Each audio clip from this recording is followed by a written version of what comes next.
早安，今天幼崽的东京之旅准备要去八景岛，所以我们今天要再去横滨一次。然后我们可以看到早上的地铁真的是空荡荡的，东京人都趁礼拜日这个时候早上都在补眠吧。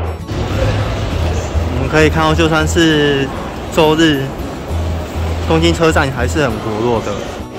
然后终于下了车站，到达了金泽八景。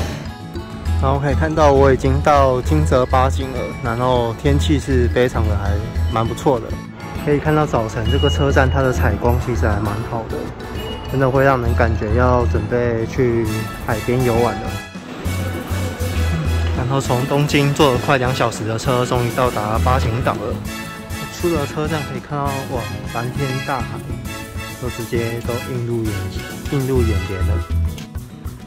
然后我们可以看到车站前面出来这个海洋，它水是很清澈的，风景也是非常的漂亮。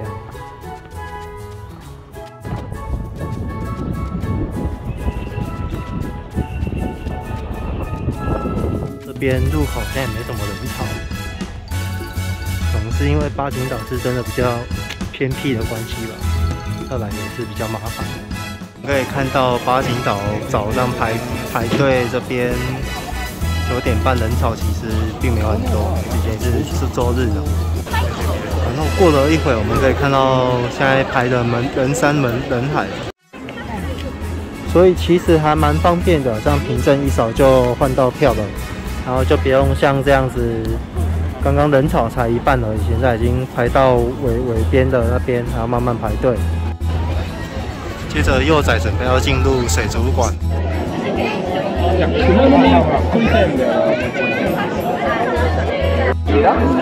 可以看到这个鱼长得还蛮像光的护弓箭，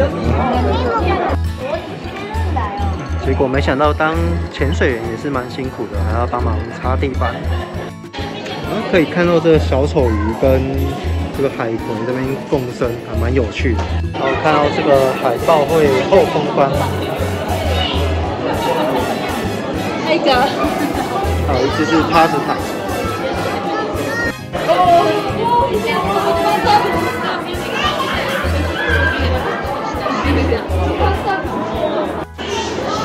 然后可以看到这个海豹超大只的，这个不知道养了多久才这么肥。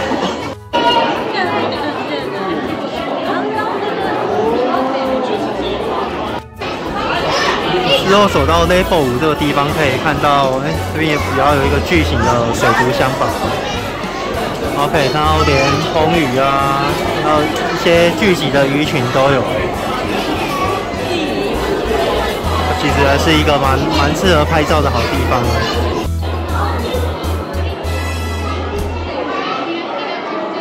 这边真的还蛮漂亮的。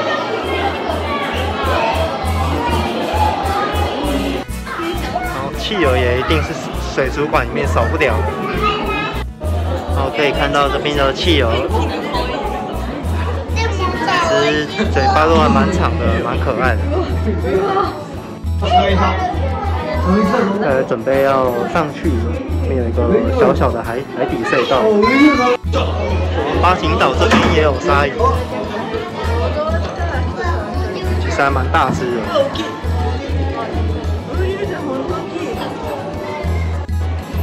都可以看到水母区，然后这一区还蛮浪漫的。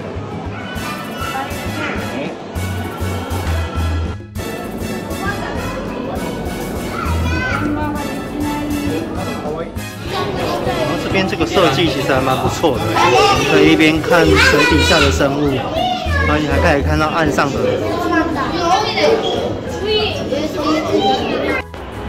然后到了4楼，我们可以看到这些海豚啊，还有这些鲸鲨，他们都在蓄势待发的准备要表演了。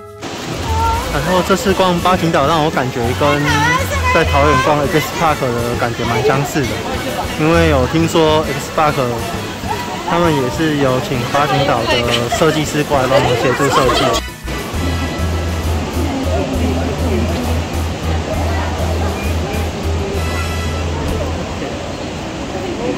然后还可以看到这边有个可爱的大白鹅。然后总归来说，这是八景岛的水族馆，其实逛起来是长度是还 OK 的，都不会说太长，也不会太短。不过缺点大概就是厕所3楼要是可以有一间就好了，因为我为了找厕所还是要跑到1楼去上。现在好不容易4楼也才找到厕所，然后再过个20分钟，表演秀就要开始了。然后柚子已经先到现场等候，然后表演也终于正式开始了。然后竟然还放了 idol， 那是还蛮有趣的。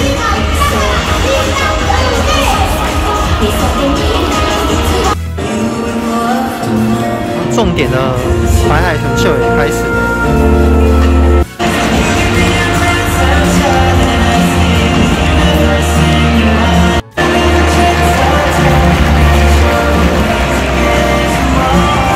相当的精彩，又相当的厉害。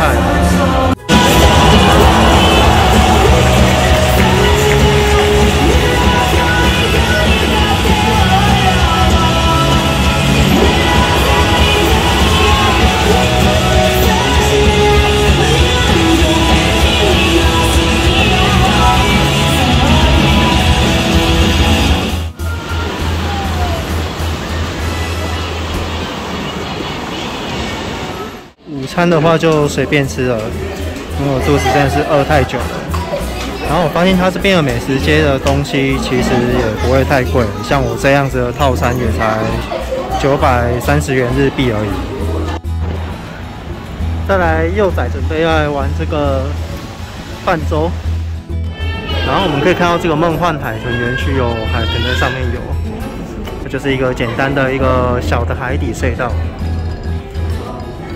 然后又可以看到一边让我们观察海豚，就其实设计也就蛮不错的。然后八景岛的园区这边其实人也没有这么多，所以逛起来其实还蛮惬意的，就不会像你假日去逛迪士尼那样真的是人山人海。然后抬头我们还可以看到这个像京都塔的小自由落体。接下来准备坐云霄飞车，这种靠近海边的云霄飞车我没有坐过。然后幼仔刚上去玩了一圈，真的是快吐了。不过这么壮观的设施，应该就是八景岛最值得玩的其中一项设施了。接着幼仔准备要做这个八景岛版本的京都塔，接着幼仔准备要来坐这个船了。然后这边坐船的话，就是海风吹起来还蛮舒服的。大家也可以一边欣赏这边八景岛的风景，这边的海真的是非常的蓝。然后这次船行终于很幸运的，终于看到富士山了。要看到前面这边，像我昨天去横滨的时候，就因为那个乌云啊，整个遮住富士山的山顶，所以整个都没有看到。晚上开始变凉了，就吃一碗热腾腾的横滨加系拉面。最后从八景岛坐车回来之后，又载到了今天最后一个车站神奈川站。结果这个站名很酷的地方，其实只不过是横滨旁边的小站而已。最后也上来神奈川这一个信信谷公园。旁边发现上面有一个小夜景，不过周围乌漆嘛黑的，要来的话要很小心。然后现在走到横滨这边，发现这里拉客也蛮多的。之前在神田那边被一些老阿姨真的是拉客被拉到怕。最后幼仔顺利走回横滨车站了。然后喜欢像我这样子随手记录生活的人，都可以订阅跟开启小铃铛，就欢迎你们就是未来继续收看我的频道，然后也感谢你们的收看。